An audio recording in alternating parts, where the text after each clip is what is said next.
cost of care. You've acquired a pet, whether it was purposeful or you found a stray, and then your pet has a medical issue or a behavioral issue, and that cost of engaging with a trainer or just going in for basic medical care, looking from the tip of their nose to the tip of their tail, and getting their vaccinations and medical work, not even emergency veterinary work, it's going to cost you. For somebody who's on a budget, many pet owners are really up against the cost of care. That's another reason. So housing, cost of care, having a behavioral issue. So we have to sometimes do a little detective work at the time that somebody's calling us, and we may find ourselves in a position where we could, provide some services that allow that pet to stay with the family. Welcome to MythBarkers, where we make dog parenting easier by sniffing out the facts and debunking dog tales. So far this season, we've continued to talk quite a bit about adoption and rescue, specifically about how the largest open intake shelter in New York works, along with what the adoption process should look like to help get more dogs in forever homes. It's been really eye-opening, and there's so much more to learn. If you're a dog parent, you've probably noticed the massive increase in pet care costs these past few years, but did you know that there has also been a significant increase in pet surrenders, further contributing to animal shelters and rescue groups being at or over capacity and struggling to keep up? Today's guest is here to talk about just that and what his organization is doing to help keep pets and their families together forever. Our guest today has spent his career working in animal welfare. He's overseen the construction and management of many animal shelters, animal hospitals, mobile vet units, as well as collaborative spay and neuter and wellness initiatives for the public. He's been a tireless rescue advocate. He's supported legislative initiatives and has worked to expand programming and resources related to pet sheltering, medicine, outreach, and education, all in the name of better animal welfare. Aside from being a proud pet parent himself of many rescues, he proudly serves as the executive director of the Connecticut Humane Society, the oldest animal welfare organization in the state of Connecticut that helps thousands of pets every single year. Please join us in welcoming James Bias to MythBarkers. Hi, James. Hi, thanks for having me. Thank you for being on the show. We're so excited to have you. So excited to have you today. So there's so much we could talk about.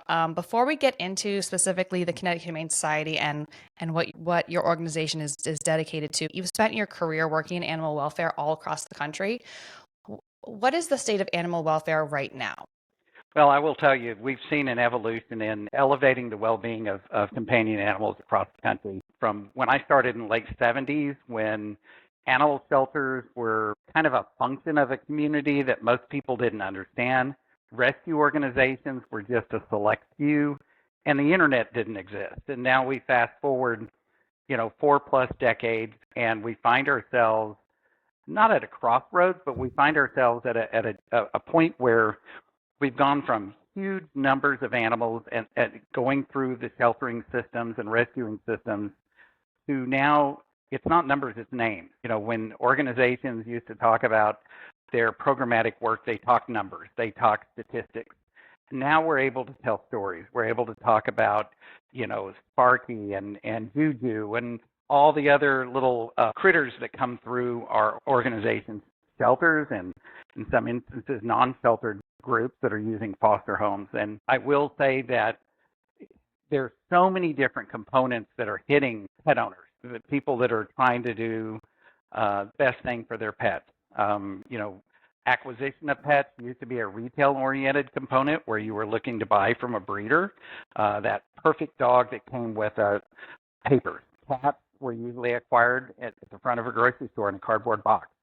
And shelters were not a place that you even considered. And the name rescue really was not a term.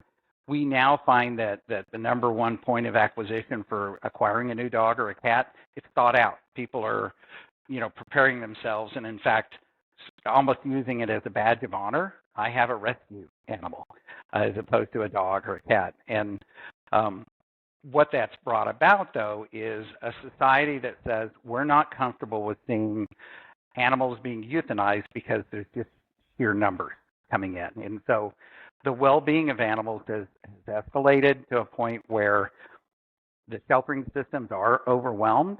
I will tell you from a statistical standpoint, Connecticut And most shelters across the country, with the exception of maybe some shelters in the South, head count of animals coming in each year is down.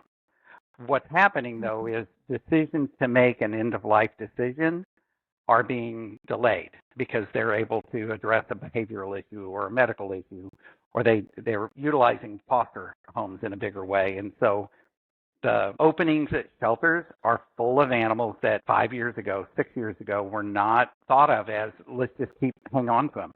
The pandemic really gave sheltering organizations a breather because many of us closed up. Our shelters weren't designed for physical distance, so we didn't have the public coming through. A lot of municipal shelters scaled back the number of animals coming into their shelters. And as we've reopened and gotten back to that normal mode, it's not as normal as it was 2019. So our point of reference is skewed. But if you take a look at the state of Connecticut, the number of animals entering any of the shelters that provide data to the Department of Agriculture, the numbers are down.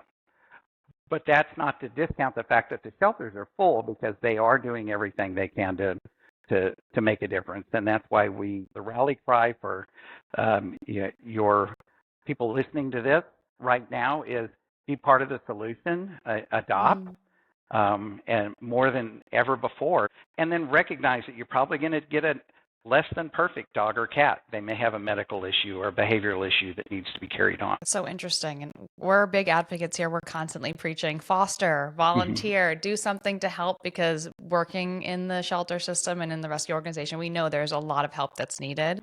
And there's something that virtually anyone can do, regardless of what your situation is. Well, and I will tell you, the news media, and then certainly, casters like yourself that are getting the message out and kind of debunking or debarking, excuse me, but really shedding some light on what's really truly going on. The cost of medical care for our pets has skyrocketed, and we're told a third of the veterinary practices here in Connecticut are corporate owned by many venture capital organizations that, again, have brought resources to the table, but they also have shareholders and owners that are looking for a return on their investment. Pet food products, again, the cost of raw ingredients have skyrocketed, and so our pet food companies have had to increase their prices. They've changed the bag size to a little smaller than what it used to be, and kind of retail oriented. And we recognize what our pets are to us. They're an emotional life preserver. When people say I have a service animal, we've all had service animals. I mean, what isn't? They help get us up in the morning. They help aggravate us sometimes, but they keep us going. And all the connection points, whether it's cost of care or how you acquire a pet, that's still a changing dynamic. And I'm happy to be part of Connecticut Humane Society and how we've adapted from when we started in 1881 to now 2025. Wow. We're doing things very differently 140 plus years later. I can't find any reference to a pandemic back in the early 1900s. I know we were part of that, but I can only imagine what it was like in Connecticut during that time period. But, in 2025, we have people that are really wanting to be there for our companion pets. Which is wonderful. Yeah.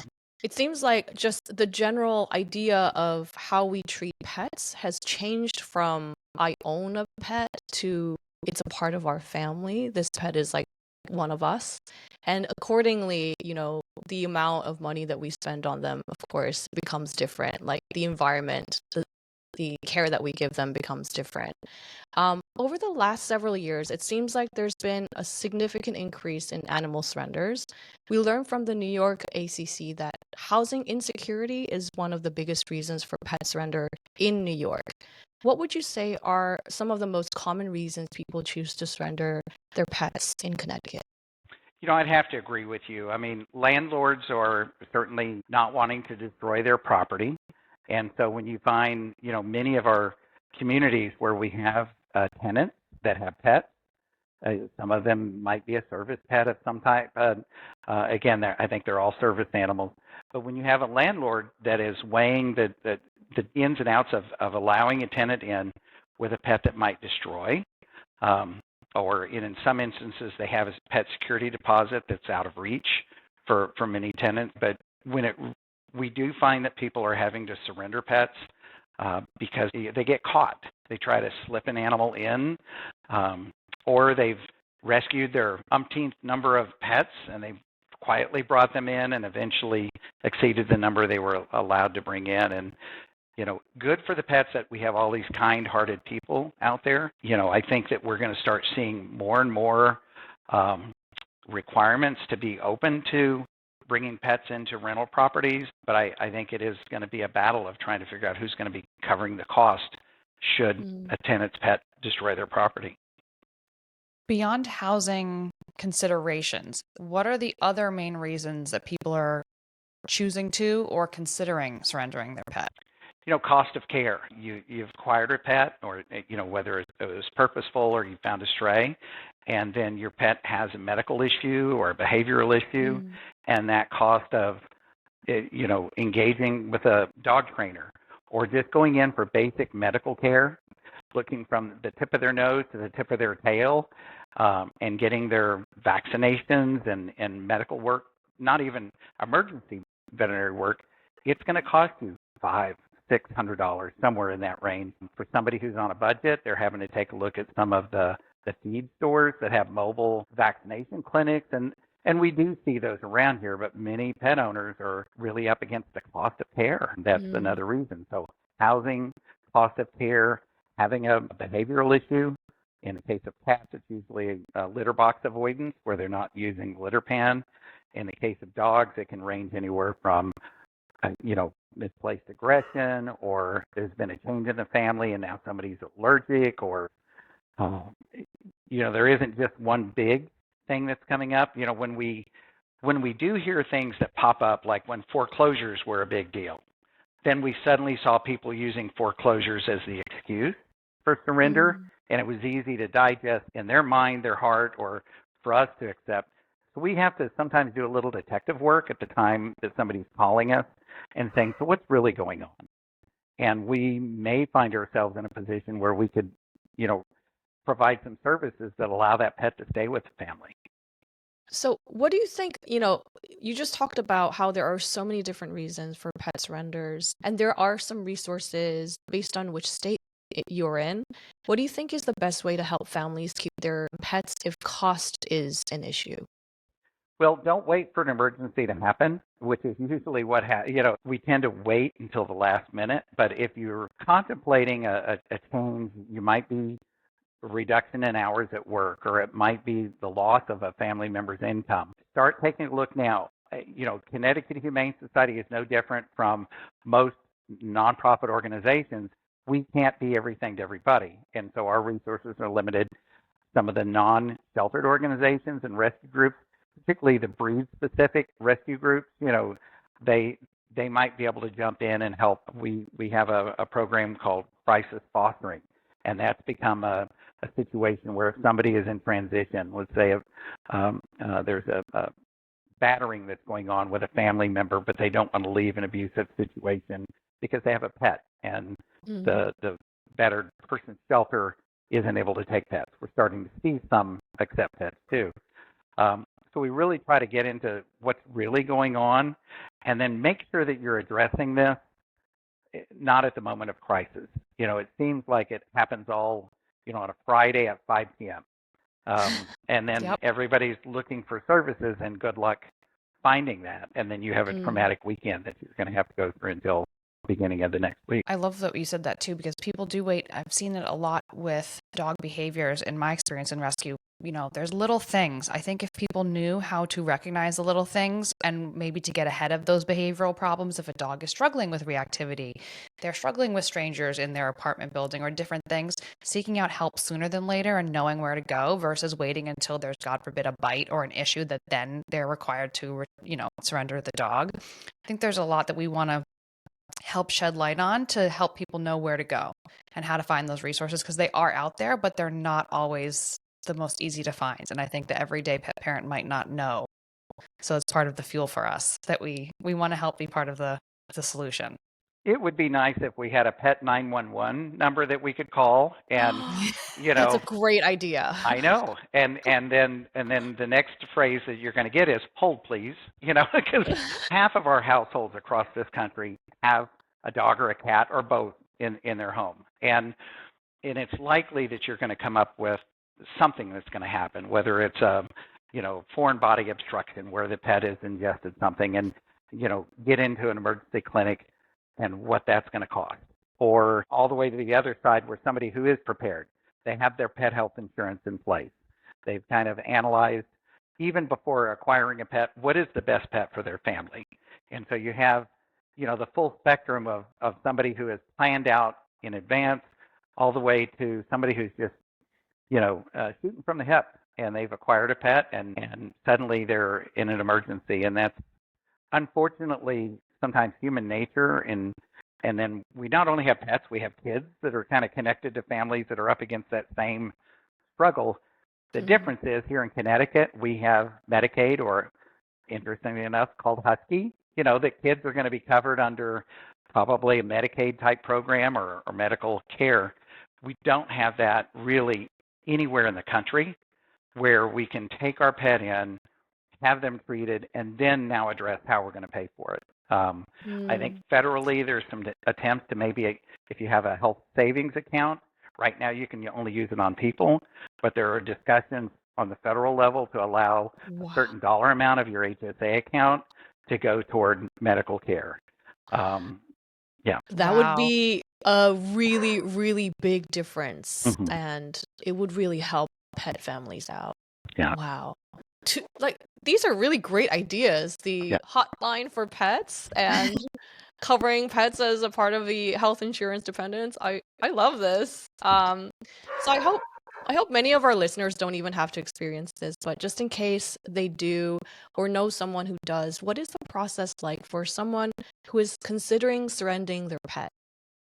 Well, so, we at the Connecticut Humane Society and many of our peers have had kind of an evolution in how we address the intake of pets. We used to be very judgy.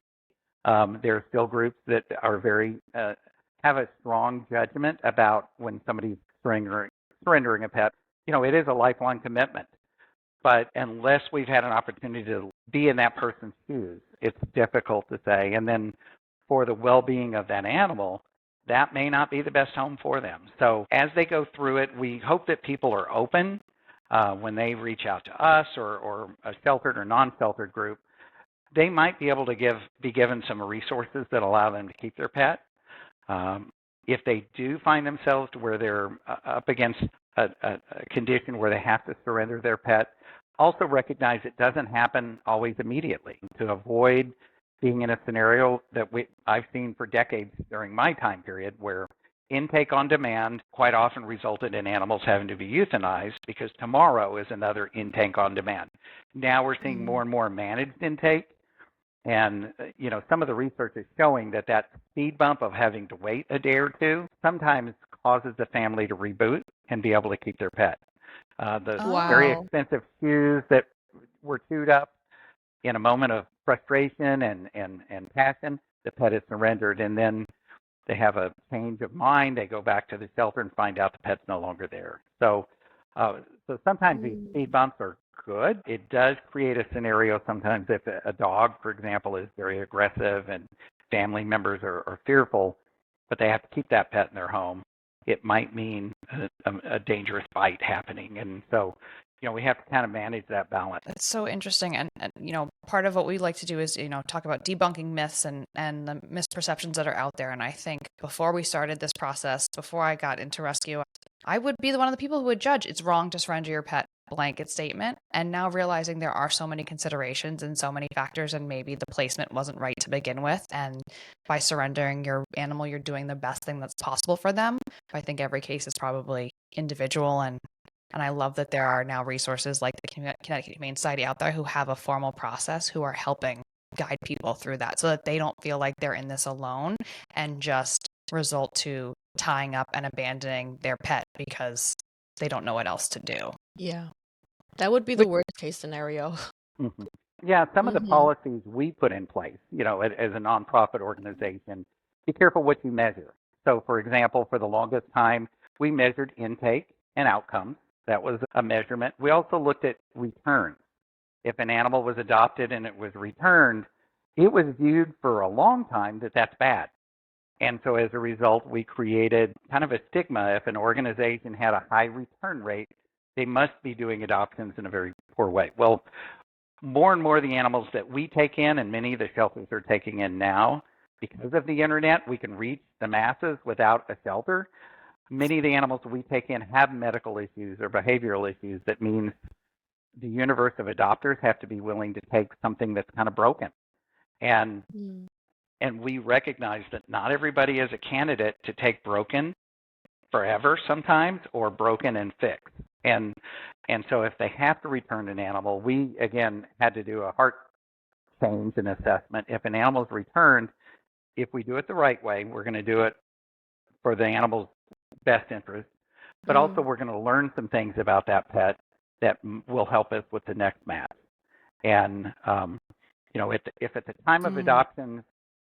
adoption events, and we're so judgy, they don't want to reach out to us, because they're like, oh my gosh, I visited that counselor for 2 hours, and now I'm going to have to call them back because I'm having an issue, and I told them I know everything. So Mm. we have to spend quite a bit of time recognizing the adoption isn't the day of the adoption happening, it's ongoing.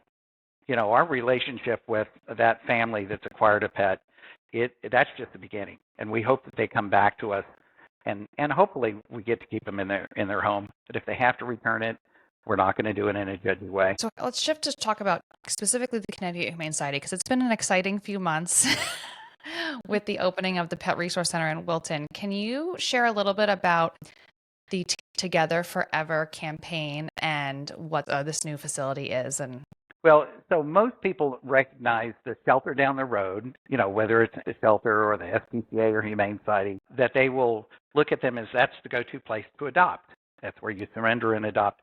And we've kind of created that brand for ourselves. That's what we do. We feature pets on the radio and television, but we do more than that. And about 2 decades ago, the organization said, why are people surrendering pets? And not only at Connecticut Humane Society, but across the country. And so we started trying to figure out how can we be a resource for either new pet parents or established pet parents. That we, as you mentioned, we just opened this one. And Laura, thank you for all your support with helping make that happen. We replaced our Westport campus, which had been around since the late 50s. And again, designed in a very different way. We had to replace it, not only because it was aged and broken, but also we needed to add some more programs to help keep people and their families together. And so in creating a campus that's not only a sheltering side, we wanted to provide medical services and an educational center. So that's the reason why it's called a Pet Resource Center as opposed to just the shelter. And so we moved from Westport to Wilton, opened up Danbury Road in Wilton, and so serving that portion of Connecticut, Fairfield County area. I'm happy to say we have volunteers and staff. Our medical side has already been treating, right now, mainly animal control pets.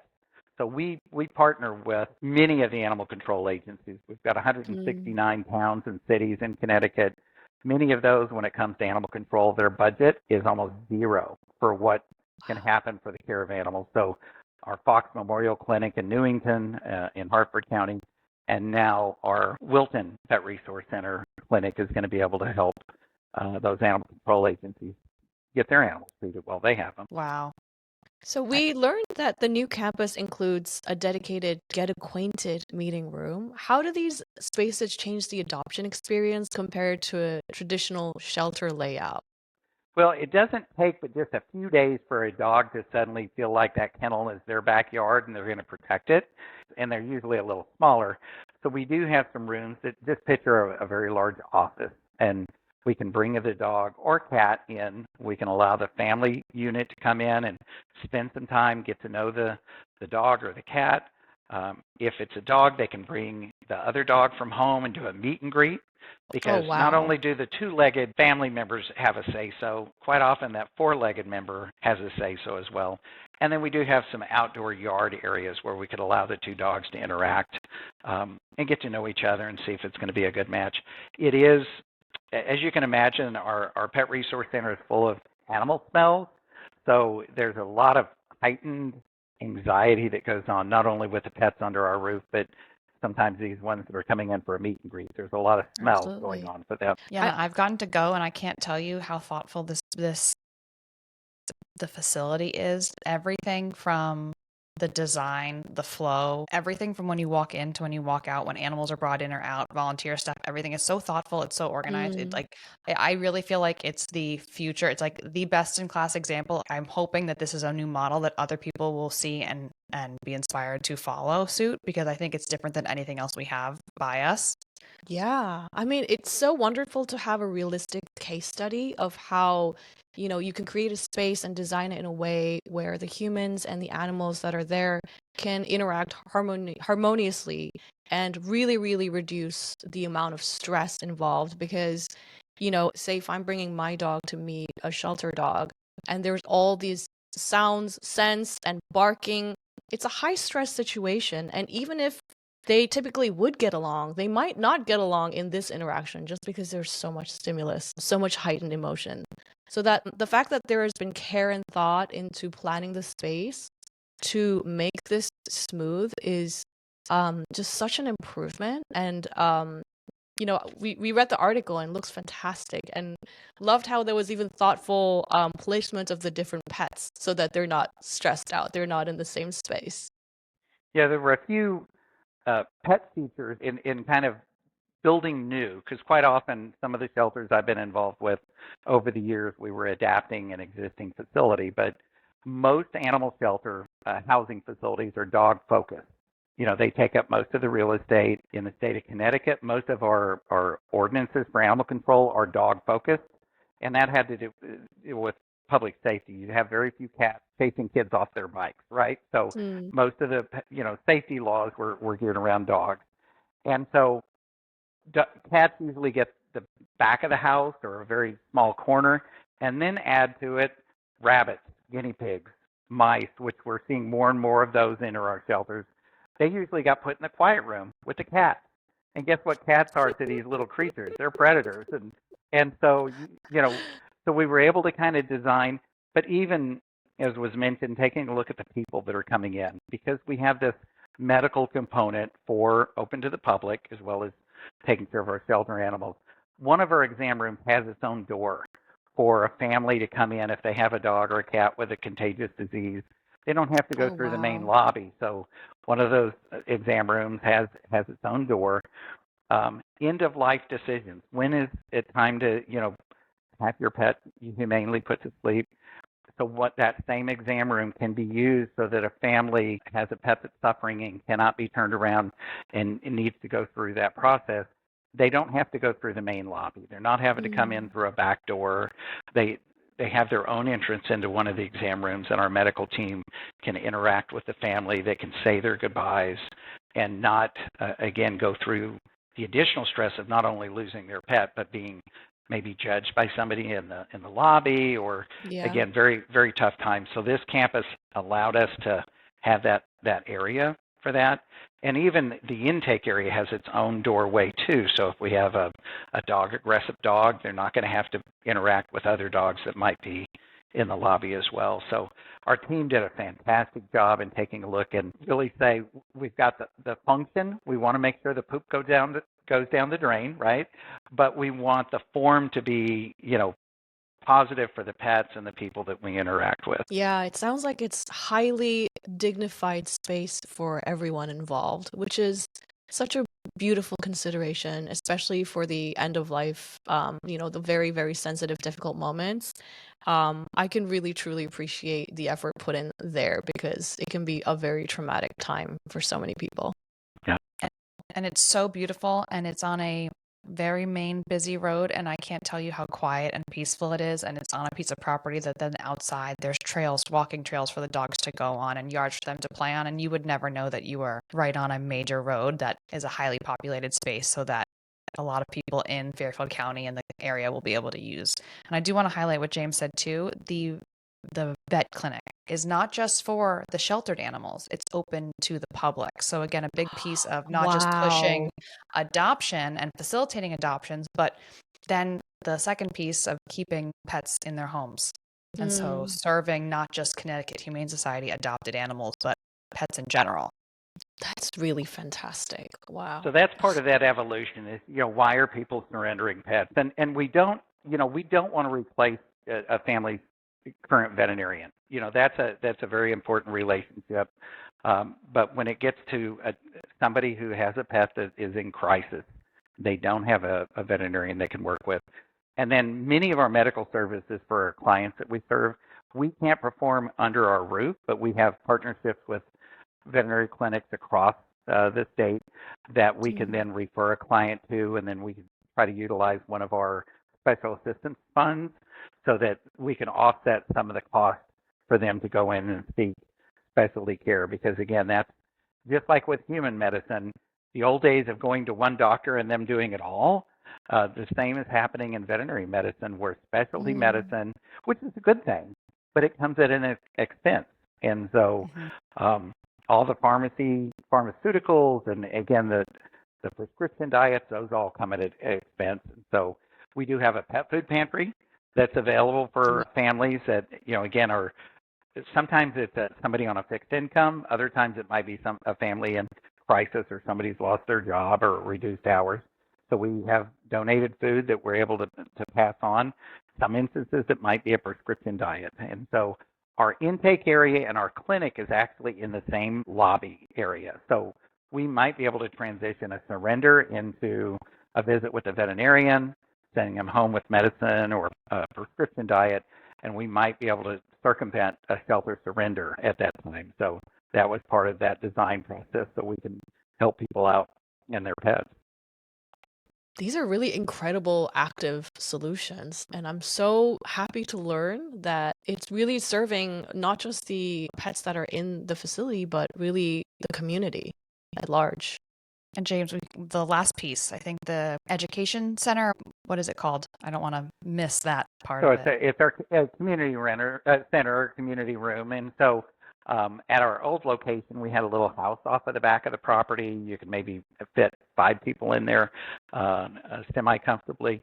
So we have a meeting space that can accommodate up to 50 people. And so we envision that, children's groups can come in there, scout groups that are working on badges. I think we're hosting one of the Rotary clubs that's going to be coming out and doing one of their meetings there, so that we can bust the myth of what we do, get people into the building, provide training for animal control officers across the state. We already put on a training university for animal control, but they're having to go all the way to whatever town is hosting it, so it might be out of reach for them so this part of the state, they can come in and we can provide some of those free trainings for our animal control partners. It's so impactful that you're focused on just animal welfare across the board. It's not just the Connecticut Humane Society animals that are going through your system. I think that's just so unique and special. I'm not aware of many groups that do that. So I just think it's so important to highlight. And the fact that you serve the entire state, it's not just now the Fairfield County area. You also have locations and facilities in Newington and Waterford. I was surprised to hear that 95% of the animals that do go through your system come from in-state. I think a lot of people don't realize there's actually a welfare crisis that's so close to home. Can you talk a little bit about that? Well, And Are then they how? sprays?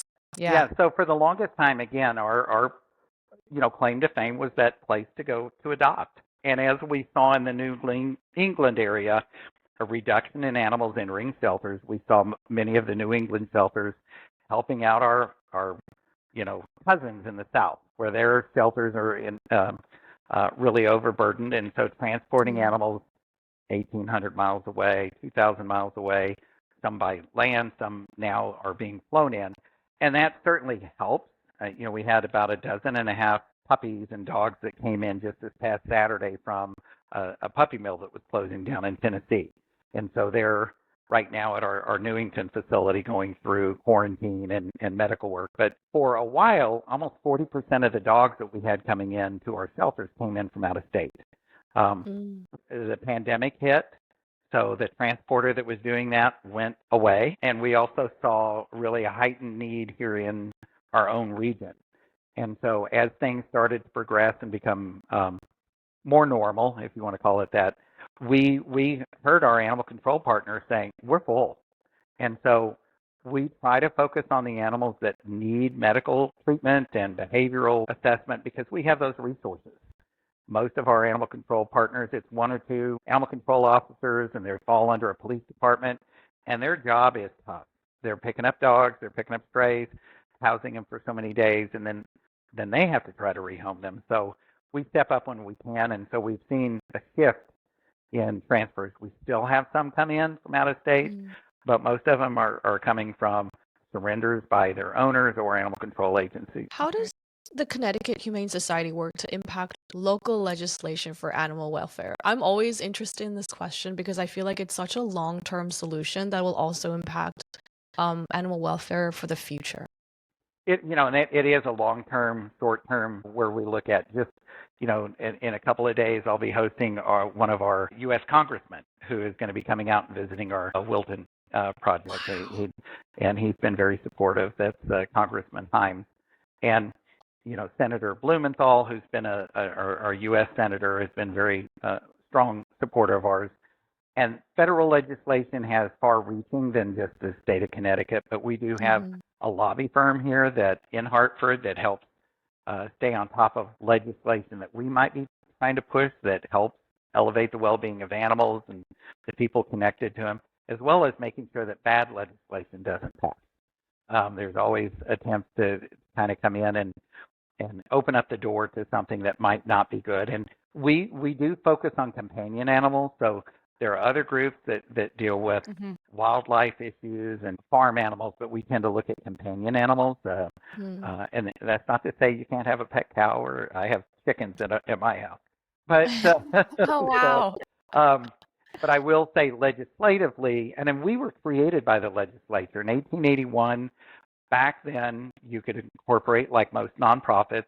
Our Connecticut legislature actually created us. We're still a 501c3 nonprofit, but we were created by the Connecticut legislature as a nonprofit, which wasn't uncommon in 1881, but it wasn't that common either. And so we have close ties to our legislature here, and we try to bring them into our facilities to see what we're doing. We give them an opportunity to hear what we're hearing, our issues, like, again, the HSA account. So at the last Connecticut legislative session, there was legislation introduced to allow HSA access on a state level.